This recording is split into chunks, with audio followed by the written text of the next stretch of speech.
Hello, this is Dr. Pooja and welcome back. Have you ever noticed that some of your best ideas don't come when you're sitting at your desk, but when you're walking? For a long time, people thought this was just a feeling, but in 2014, researchers at Stanford University actually tested this idea, and what they found was quite surprising.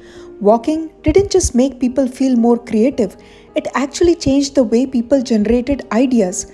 To understand this, we need to look at two different types of thinking. One is divergent thinking. This is when your brain generates many possible ideas. To study this, participants might be asked a simple question: how many different uses can you think of for a brick? There's no single correct answer. It could be a paperweight, a door stopper, something to break an object, or even a piece of garden decoration. The more different and original your ideas are, the stronger this kind of thinking is considered to be. The second is convergent thinking. This is when your brain tries to find one correct solution. To study this, participants might be given three words: cottage, cheese, and cake. The task is to find one word that connects all three. The answer is cheese, because you have cottage cheese, Swiss cheese, and cheesecake. There's usually one correct answer here. The interesting question is, does walking affect both of these or just one? So how did they test this? In the first experiment, participants completed the same two thinking tasks we just discussed. They first did the tasks while sitting in a quiet room facing a blank wall, and their responses were spoken and audio recorded. Then they repeated the tasks again, but this time while walking on a treadmill at a comfortable self-selected pace. So the main difference was simple: sitting versus walking. And this is where it gets interesting. When participants switched from sitting to walking, they generated more ideas and more original ones. In fact, about 81% of participants became more creative during walking, specifically in divergent thinking. But this effect was not the same for convergent thinking. Performance actually decreased slightly there. One possible reason, as the paper suggests, is that convergent thinking requires more focus, stable attention, and even mild distraction like walking may interfere with that. So walking mainly helps your brain generate ideas, not narrow them down. But the researchers had another question. What if this effect is just temporary? Maybe people are more creative while walking and it disappears as soon as they sit down. So in the second experiment, they tested something clever.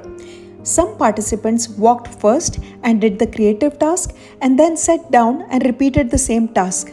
And here's what they found. Even after people stopped walking, their ability to generate ideas, that is their divergent thinking, stayed higher. If you look at this figure, the group that walked first and then sat down still performed better than those who were sitting the entire time. In other words, walking created a kind of residual effect.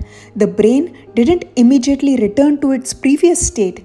So this means even a short walk after working can influence how your brain generates ideas afterwards. The researchers then asked another question. Is it the walking itself or the environment, like being outdoors, that makes the difference? So they compared walking on a treadmill indoors and walking outside. And here's what they found. While walking outdoors had its benefits, the biggest boost in creativity came from walking itself, not just being outside. Even walking indoors on a treadmill still improved idea generation. So you don't need a perfect setting. Even a short walk anywhere can help your brain think more creatively and generate better ideas. So the question becomes, why would something as simple as walking change how we think? Research has shown that physical activity can influence multiple brain regions, but one area stands out in particular. Walking doesn't just change your thinking, it can actually change your brain. In a 2011 study by Erickson and colleagues, researchers conducted a randomized controlled trial with 120 older adults. Half of the participants were assigned to a walking group. They followed a moderate intensity walking program 3 times a week, gradually building up to about 40 minutes per session. The other half were assigned to a control group, where they performed stretching, toning, and balance exercises instead. And here's what they found. After 1 year, the walking group showed an increase in the size of the hippocampus, a key brain region involved in memory. This increase was about 2%, which is remarkable because the hippocampus normally shrinks by about 1 to 2% each year with age.